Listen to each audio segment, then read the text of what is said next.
July 4th, 1776, the Continental Congress adopted the Declaration of Independence, which charted a bold course for the new nation of the United States and declared that all men are created equal. Many Americans have struggled to make that promise a reality. In the latter half of the 20th century, many groups, including women, Hispanics, Asians, Native Americans, and the physically challenged, fought for equal rights. But it was the African American civil rights movement that led the way.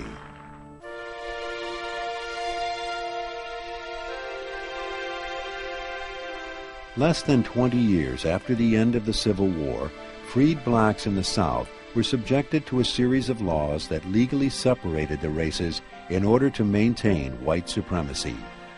Known as Jim Crow laws, they established the doctrine of separate but equal and effectively created two separate and unequal societies, one for whites, the other for blacks. Buses, restaurants, hotels, restrooms, even drinking fountains were segregated by race. One of the most devastating of these segregation laws created separate schools for blacks and whites in many states. Inadequate funding and poor conditions made black public schools invariably inferior to white public schools.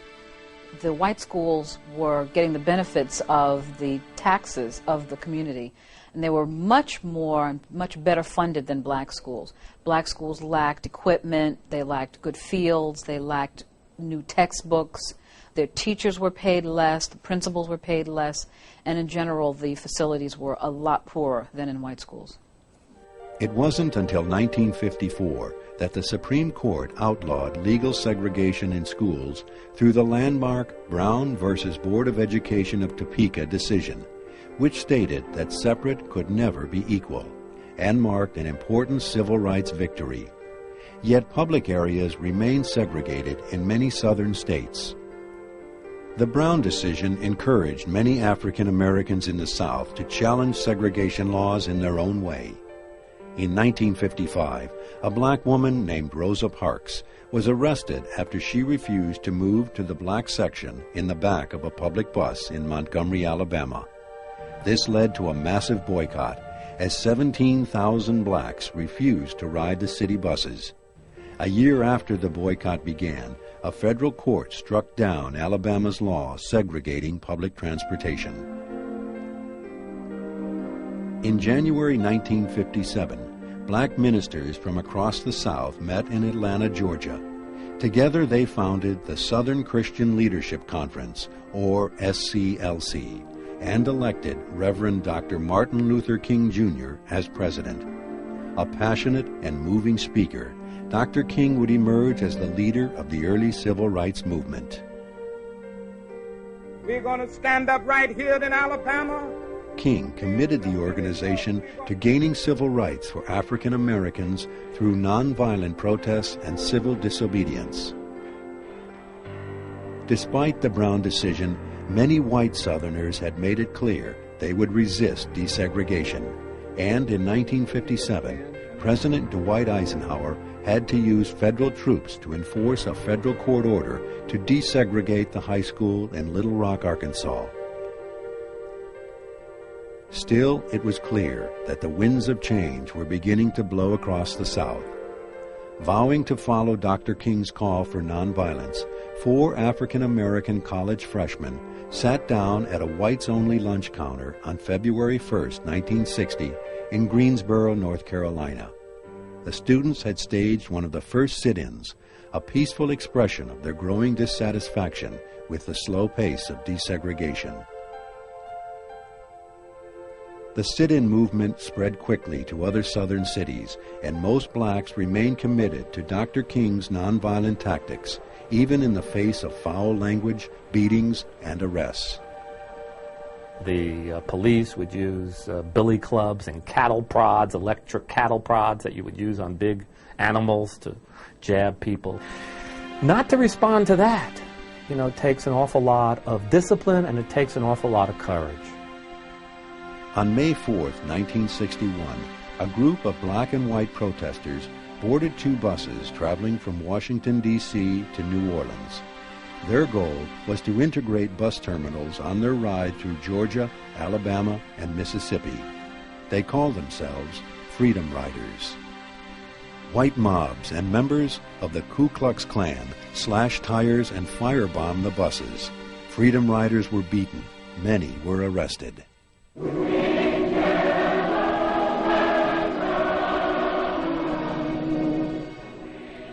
What happened to the first few Freedom Riders, however, only seemed to encourage more protesters. It grew into a multiracial force of 1,000 and gave the movement important publicity. This helped force the Kennedy administration to order the Interstate Commerce Commission to stop segregation in interstate bus travel. During the early 1960s, Birmingham, Alabama gained a reputation for extreme violence against blacks who organized for civil rights and tried to cross the color line.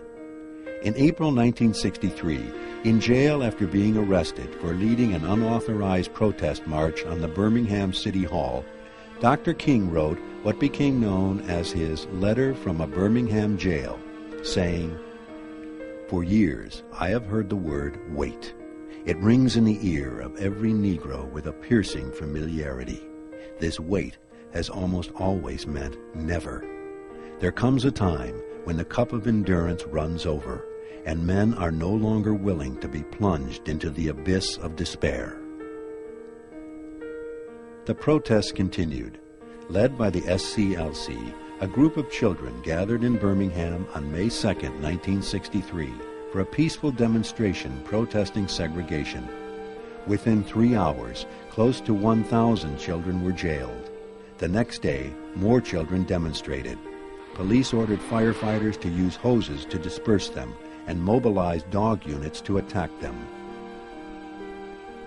That night, national news programs broadcast footage of white officials brutalizing black children. The nation was shocked and horrified. A few weeks later, President Kennedy appeared on television announcing that he would send Congress the most sweeping civil rights bill since the end of the Civil War. The events in Birmingham and elsewhere have so increased the cries for equality that no city or state or legislative body can prudently choose to ignore them. To push Congress into taking action on the bill, a group of civil rights leaders called for a march on Washington. On August 28, 1963, more than 200,000 people, black and white, from all over the country and from all walks of life, joined together in Washington to protest violence and discrimination in the South. Martin Luther King Jr. delivered the closing remarks, an address that came to be called the I Have a Dream speech. I have a dream that one day this nation will rise up and live out the true meaning of its creed. We hold these truths to be self-evident, that all men are created equal.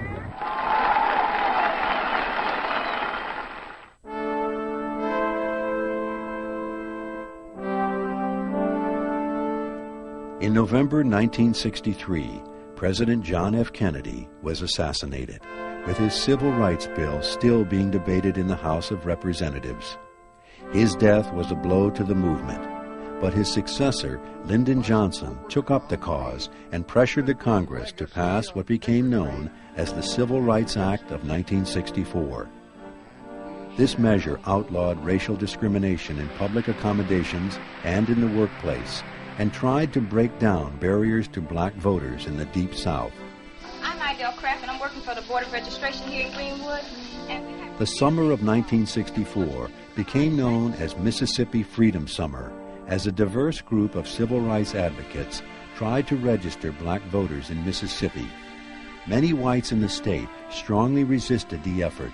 Some even resorted to violence, killing 3 young civil rights workers.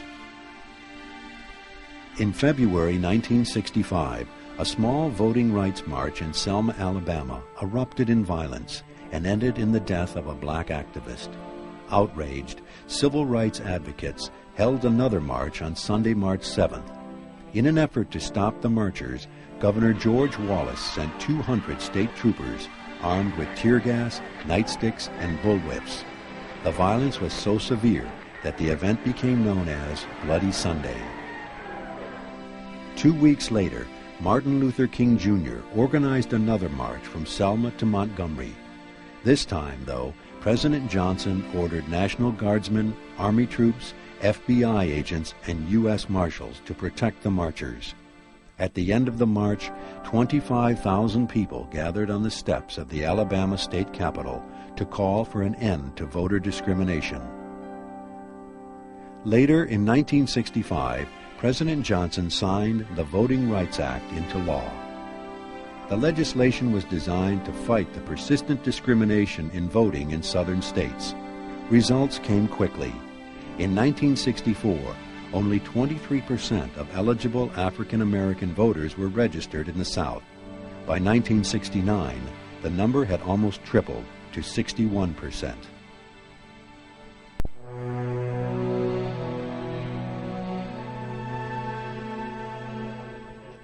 Even though segregation laws had ended and African Americans had won the right to vote throughout the South, economic and social discrimination against blacks continued. In contrast to the nonviolent tactics of Martin Luther King Jr., support began to build in parts of the black community for more forceful measures to promote change. Malcolm X, a Muslim minister and member of the Nation of Islam, came to be the most vocal spokesman for this movement. His slogan, "By any means necessary," illustrated how strongly he opposed Dr. King and his nonviolent approach to civil rights. Malcolm X and the Nation of Islam also opposed the concept of racial integration. Has integration solved the problem or made it worse? When you integrate a white community seeking better housing, history here during the past 10 years has proven that the whites cut out. They flee to the suburbs, and the community that you thought you were integrating soon becomes another all-black slum. Malcolm X was assassinated by rival members of the Nation of Islam on February 21, 1965. But his ideas formed the basis for a new generation of black leaders who had become frustrated with the nonviolent tactics of Dr. King. One such group, started in Oakland, California, called themselves the Black Panthers. The Black Panthers saw themselves as one of the many revolutionary parties in the United States that was willing to challenge the economic structure. Their style of presentation, with afros, with black berets, with black leather jackets, with their leadership in Oakland originally carrying weapons openly, certainly that image presented an image of danger to the American public. The radicalism of the Black Panthers expressed the anger and frustration felt by many African Americans facing persistent discrimination in housing, education, and employment, particularly in urban areas. From 1965 to 1967, that frustration exploded in race riots across the country. Some of the most serious riots were in the Watts district of Los Angeles, Newark, New Jersey, and Detroit, Michigan, where many people were killed and thousands injured.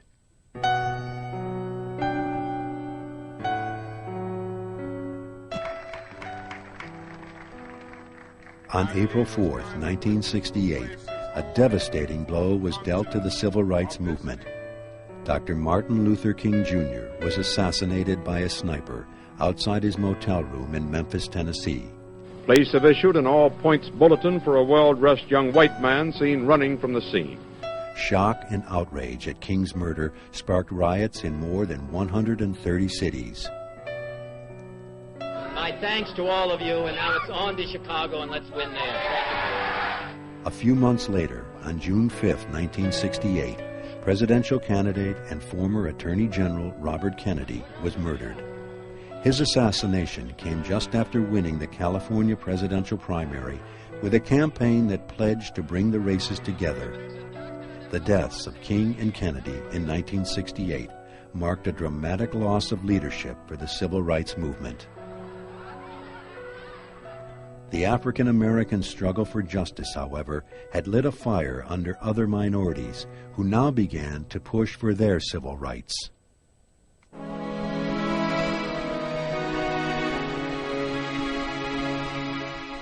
In the 1960s, many Latinos living on the West Coast were farm workers.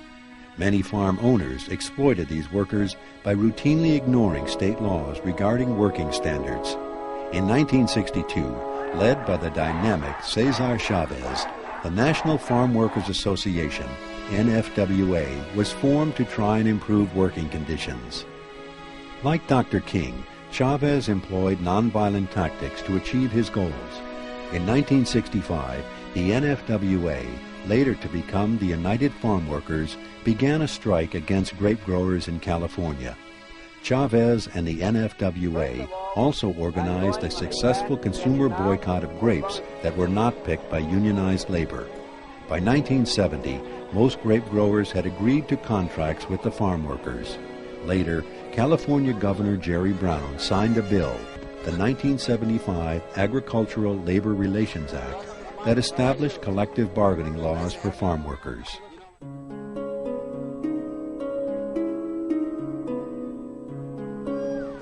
While the battle for civil rights has been fought by many groups of people, it is ironic that those native to America have been consistently denied opportunity here.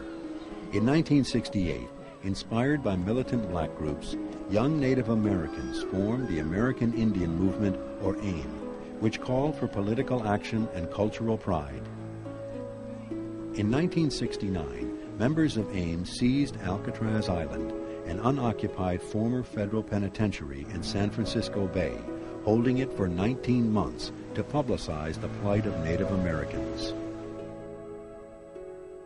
In an effort to call attention to what they considered centuries of betrayal and deceit, AIM led the Trail of Broken Treaties March on Washington in 1972. They demanded proper health care, housing, employment, economic development, and education for all Indian people.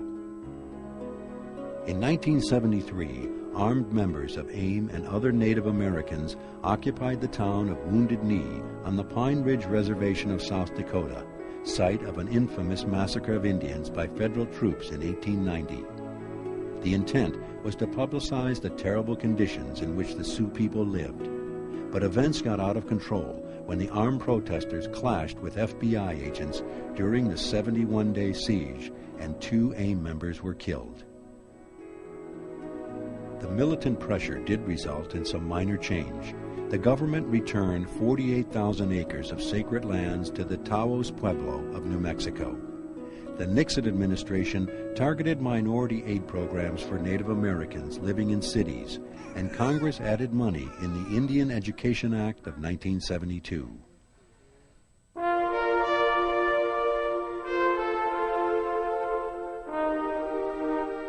Asian Americans also pushed for federal help in overcoming problems related to inadequate health care and overcoming language barriers, as well as economic reforms, equal pay for equal work. When Hawaii became a state in 1959, Asian Americans were ensured greater political representation in the U.S. Congress. Since the late 40s, many Japanese Americans had sought justice for being forced by the U.S. government to live in internment camps during World War II. Although the government paid some monies under the Japanese American Evacuation Claims Act of 1948, it was not until 1988 that the United States government formally apologized and provided more substantial payments as compensation to the displaced Japanese Americans.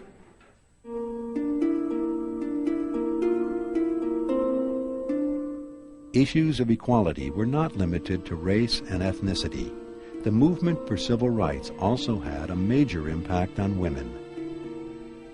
Women joined the industrial workforce in great numbers during World War II, enjoying a new measure of economic independence and job satisfaction. But many left the workforce at the war's end, as returning soldiers reclaimed their factory jobs. In 1963, Betty Friedan's book, The Feminine Mystique, pointed out the plight of the so-called housewife, verbalizing the dissatisfaction of many women. Passage of the 1964 Civil Rights Act, however, would help change that. Title VII of that law prohibits employment discrimination based on race, color, religion, sex, and national origin. By forbidding discrimination by gender, Title VII would become one of the cornerstones of the women's movement. In 1966, Friedan and 27 other women founded NOW, the National Organization for Women, to help achieve their goals. NOW's aim was to take action, to bring about equality for all women. Equal job opportunities, along with equal pay, were at the top of their list. NOW pointed out that for every dollar a man made, a woman made 59 cents for the same job. NOW also focused on the value of women's work inside the home. They popularized the slogan, "Every mother is a working mother." Using Title VII as leverage, women began entering the labor force in swelling numbers at nearly every level of employment. Women also began earning college degrees in rapidly increasing numbers. Nowadays, the entering classes of law school classes are about 50% women. And in medical schools, the entering classes at least, are 30 to 40% women. This is a big change from the 1960s in terms of the opportunities available to women. NOW and other women's groups also work to secure reproductive freedom by calling for the repeal of existing anti-abortion laws. In 1973, the U.S. Supreme Court ruled that such laws were unconstitutional in Roe v. Wade. This landmark decision severely limited state abortion laws and effectively legalized abortion in the U.S.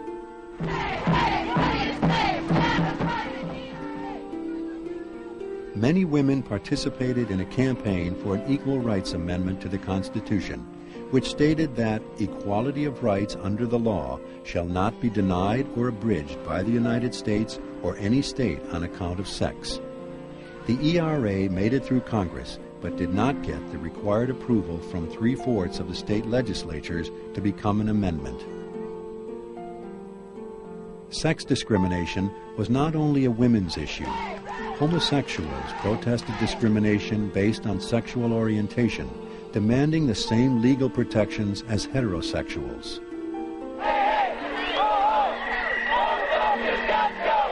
Although many activists have been effective in the fight to end discriminatory practices, gay rights remain a divisive social and political issue.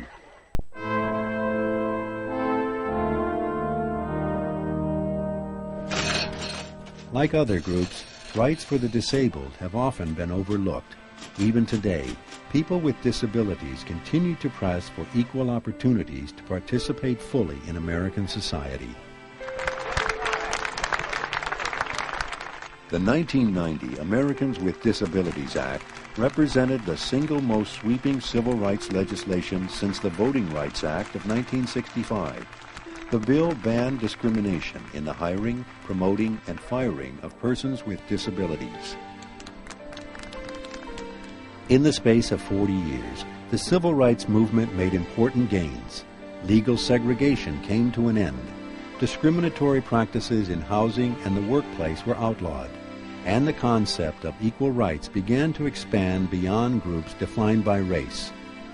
In 1965, the federal government, in an attempt to make up for past discrimination, introduced affirmative action. The policy encouraged the inclusion of minorities in hiring, college admissions, and the awarding of government contracts. Affirmative action helped diversify jobs, unions, police and fire departments, and college campuses across the country. Nevertheless, many groups continue to strive for equality in America. It's fashionable to say, well, the more things change, the more they stay the same, and we really haven't made as much progress as we needed to make. Absolutely right. This country is not yet equal, but an enormous change has occurred. The people are diverse, but the goal is the same, to create one out of many, one body of individuals with equal protection under the law. As a result of the civil rights movements during the latter half of the 20th century, America has moved closer to the pledge of one nation with liberty and justice for all.